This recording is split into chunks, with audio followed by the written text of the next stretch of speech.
প্রিয়তমা সিনেমাটার জন্য যারা যারা ন্যাশনাল অ্যাওয়ার্ড পেলেন, লিস্টে যাদের যাদের নাম দেখতে পেলাম তাদের সকলকে জানাই কনগ্রাচুলেশনস। তাদের মধ্যে অন্যতম সবুজ ভাই তো আমাদের ভীষণ কাছের। ভীষণ আনন্দিত হয়েছি যে সবুজ ভাই ন্যাশনাল অ্যাওয়ার্ডটা পাচ্ছেন, এবং তার সঙ্গে সঙ্গে বালাম জি পাচ্ছেন শ্রেষ্ঠ গায়ক প্রিয়তমার জন্য, প্রিন্স মাহমুদ পাচ্ছেন শ্রেষ্ঠ সুরকার ঈশ্বরের জন্য, সোমেশ্বর অলি পাচ্ছেন শ্রেষ্ঠ গীতিকার ঈশ্বরের জন্য, আর সবুজ খান পাচ্ছেন শ্রেষ্ঠ মেকআপ ম্যান প্রিয়তমার জন্য। এখন বিষয়টা হচ্ছে আহ প্রিয়তমা সিনেমাটার সবচাইতে যে গানটা মানুষের ভালো লেগেছিল, আমরা ন্যাচারালি কি জানি, দর্শকের যেটা সবচেয়ে বেশি, যে গানটা গ্রহণযোগ্যতা পাবে সেই গানটা যারা আছেন তারা অ্যাওয়ার্ড পাবেন, এটাই খুব স্বাভাবিক। তো সেখান থেকে দাঁড়িয়ে ঈশ্বর গানটার কথা বলছি। ঈশ্বর গানটার জন্য প্রিন্স মাহমুদ কিন্তু পেয়েছেন, অ্যাওয়ার্ড পেয়েছেন, ন্যাশনাল অ্যাওয়ার্ড উইনার লিস্টে তার নাম দেখতে পাওয়া গেছে।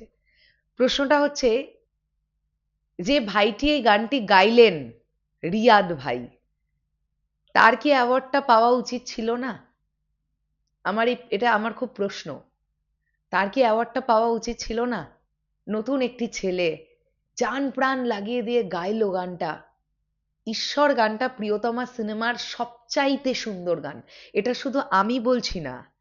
এবং রিয়াদ ভাইকে নিয়ে যে পোস্টগুলো সোশ্যাল মিডিয়ায় হচ্ছে, সেখানে প্রত্যেকে একটা কথাই বলছেন, রিয়াদ ভাই কেন ন্যাশনাল অ্যাওয়ার্ডটা পেলেন না ঈশ্বর গানটা গাইবার জন্য, এত সুন্দর করে গাইবার পরেও।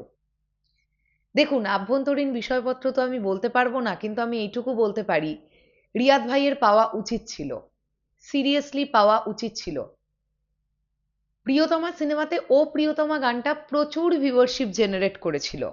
বালাম এবং কোনাল তাঁরা দুজনে মিলে গেয়েছিলেন এই গানটা, এবং দর্শকের ভালো লেগেছিল, ভালো লাগার মতনই তৈরি হয়েছিল। এটা নিয়ে কোনো ডাউট নেই যে বালাম খুব ভালো গান করেন বা গান গান। কিন্তু এখানে কোথাও গিয়ে যদি ও প্রিয়তমা আর ঈশ্বর গানটার মধ্যে কোনটা ভালো এটা বলতে বলা হয়, আমার মনে হয় ম্যাক্সিমাম অডিয়েন্সই বলবে ঈশ্বর গানের কথা।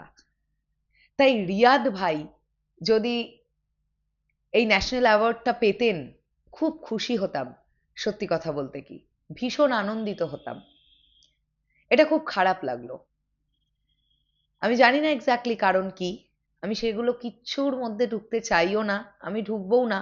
কারণ আমি তো বাংলাদেশের নই, বেশি কথা বলতে গেলে আবার বলবে যে তুই কে, তো বাংলাদেশেরই নোস। তাই আমি এর থেকে বেশি কিছু বলবো না, কিন্তু আমি একজন শ্রোতা হিসেবে তো এইটুকু বলতেই পারি যে রিয়াদ ভাই ডিজার্ভ করতো, মানে করে এই অ্যাওয়ার্ডটা, যেটা তাকে দেওয়া হলো না। তোমাদের কি বক্তব্য এই বিষয়টাকে নিয়ে কমেন্ট সেকশনে জানিও। আসছি আবার খুব শিগগিরই। তাহলে এখনের জন্যে টাটা।